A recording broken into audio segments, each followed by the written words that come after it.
Alors, je crois que là, j'aurais besoin d'une consultation.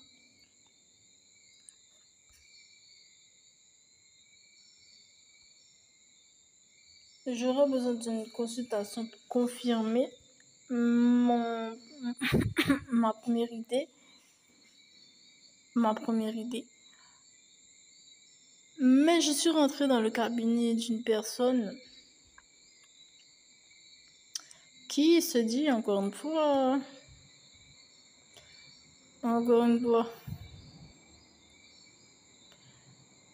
expert en la matière de la joie de vivre. Je l'ai bien dit? Expert en la matière de joie de vivre. En joie de vivre, à la joie de... En, il, la joie. Et en fait, lorsque je me suis assise,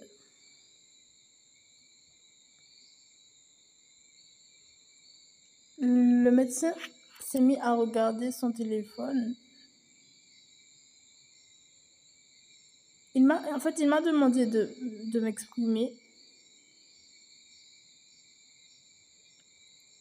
Et tout le long où je me suis exprimée,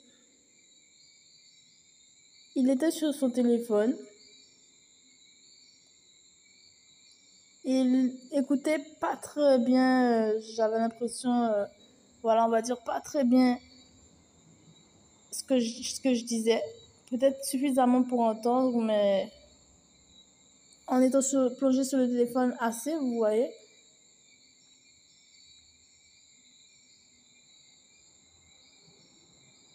Et sur le coup, mon réflexe a été de continuer à parler coûte que coûte, continuer à aller jusqu'au bout de ma théorie, de mon expression, puisque j'ai eu le droit de m'exprimer. Et même après que j'ai fini de m'exprimer, il était bloqué sur son téléphone. Il avait une jambe un peu ouverte, un bras un peu ouvert et un espèce de regard sur l'ordinateur dans le même ou dans le sens opposé, je sais pas exactement. Oui, dans le sens opposé. On va dire si la jambe ouverte, elle est à droite. La jambe et le bras ouvert, il est à droite. Et lui, il est plongé avec sa main, on va dire à gauche. Je suis plus à l'aise comme ça. Son bras gauche et son bras droit, son bras gauche et sa main gauche sont ouvertes, un peu décalées. Et avec sa main droite, il est sur son téléphone. Et pap, il tourne la tête. Enfin, il a un petit, comment on dit ça, un petit rictus, là, un petit jetage.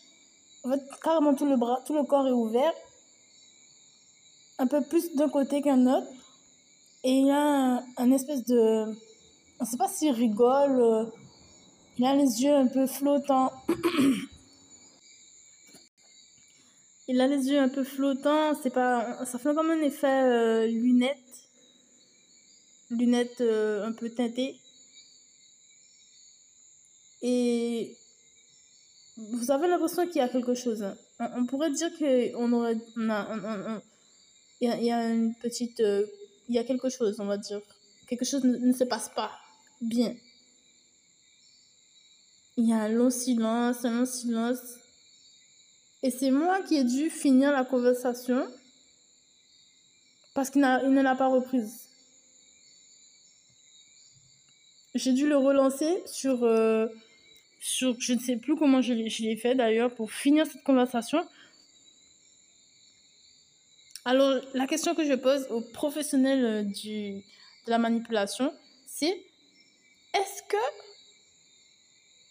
tout cela, à la suite de la question, tu n'as pas pris les médicaments?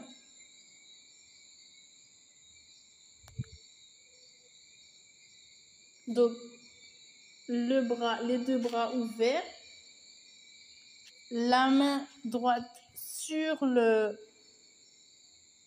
téléphone en le regardant tout le long.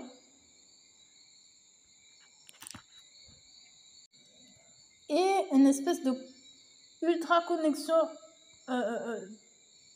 avec ce qui était écrit, je sais pas, l'écran en tout cas. Comme s'il va replonger tout de suite sur le clavier pour taper.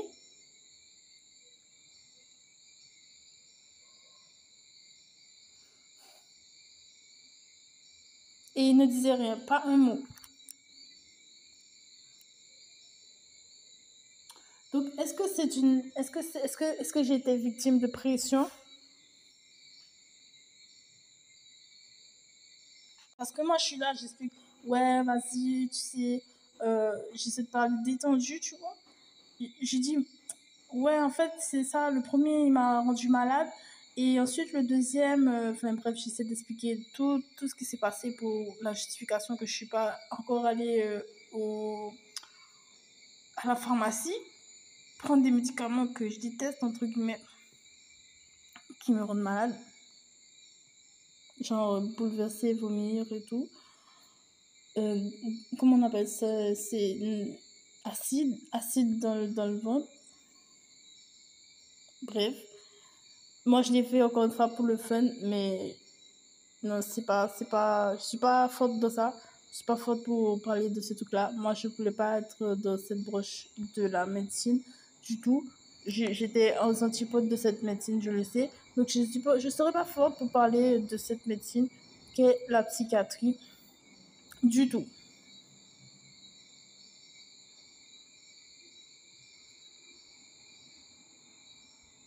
Je sais que j'ai mon caractère d'animal.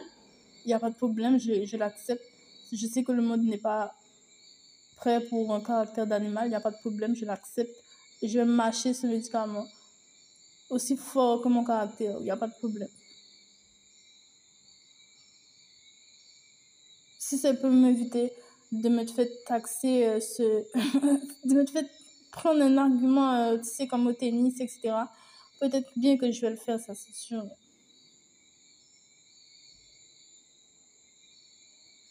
Donc voilà. En tout cas, j'ai pas trop compris cette partie-là. Et dire que je dois y retourner et qu'il risque de me refaire la même. Ou pire, je ne sais pas.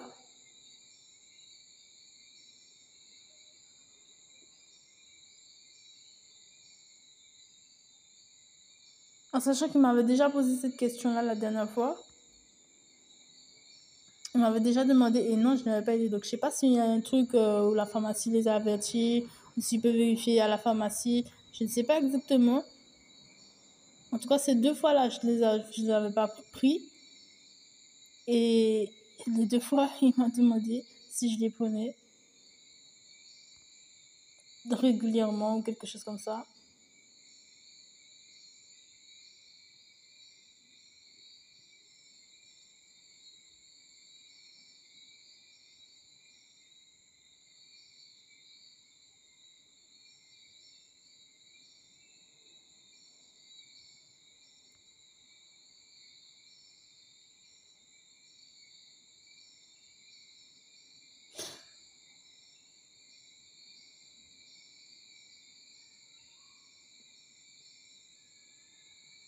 Salutations!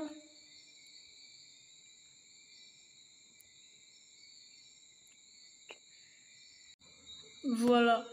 Moi, je pose cette vidéo parce que j'en ai marre que ce soit toujours les mêmes qui gagnent. J'en ai marre. J'en ai marre que ce soit toujours les mêmes qui gagnent. Je sais pas si vous allez comprendre ce que je veux dire par là. J'en ai marre que ce soit toujours les mêmes qui gagnent.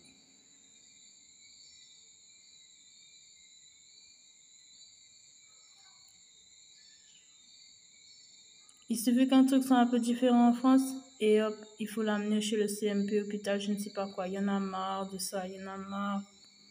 Il y en a marre.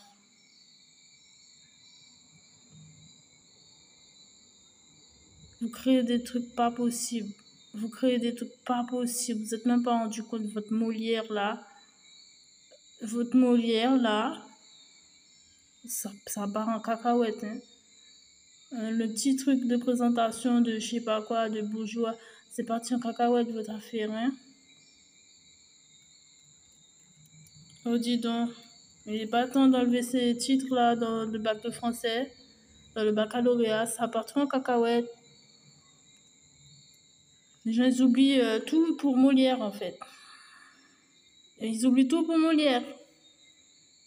Et ils savent même pas ce que c'est Molière, en réalité. Ils oublient tout pour le petit truc qu'ils ont vu dans l'encadrement. C'est ça qui leur va. Ça va avec eux. Ils ont surligné quelques lignes de Molière. Ils ont dit, ça, c'est Molière. Ça. Tout ce qui n'est pas de cette petite... Je sais pas. Ils ne savent pas ce que Molière il a fait de sa vie avant d'être Molière.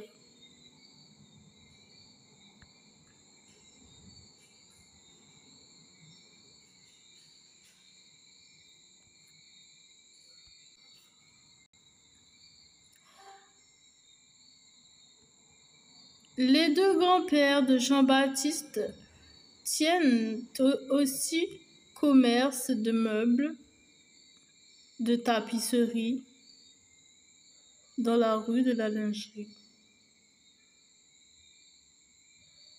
Tapisserie, commerce de meubles.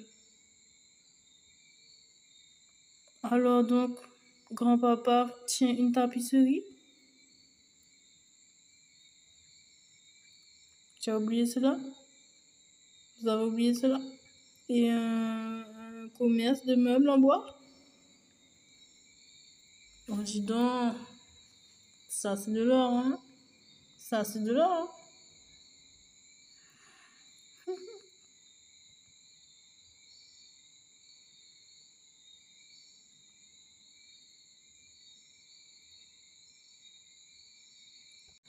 Molière achète la tapisserie. Non, c'est pas vrai, c'est pas ce qui est écrit. Molière a acheté la tapisserie parce qu'il a vu que ses œuvres ça vendait. Molière a acheté la tapisserie, Molière a acheté la tapisserie, Molière a acheté la tapisserie. Ça va le cœur, ça va. Il a acheté la. Ah, je sais pas en fait, je sais pas. C'est ça ou c'est pas? C'est ça? C'est ça? C'est ça?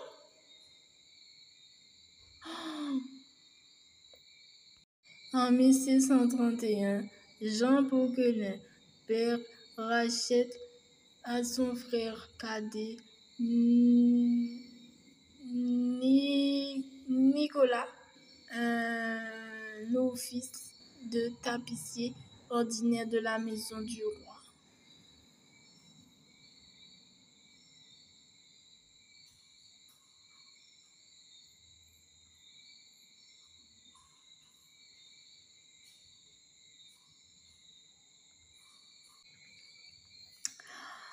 Il n'empêche que c'est la description la plus toxique que je n'ai jamais lue de toute ma vie. Tu m'as mis jésuite, humanité, Molière, monsieur, matérialisme. Tu m'as mis différents noms de célèbres personnages. Tu m'as mis université, tu m'as mis barreau. Tu m'as mis combien de mots en fait qui sont dans une seule catégorie sociale? J'ai jamais lu une description aussi toxique de ma vie. Non, vraiment quoi. Vraiment.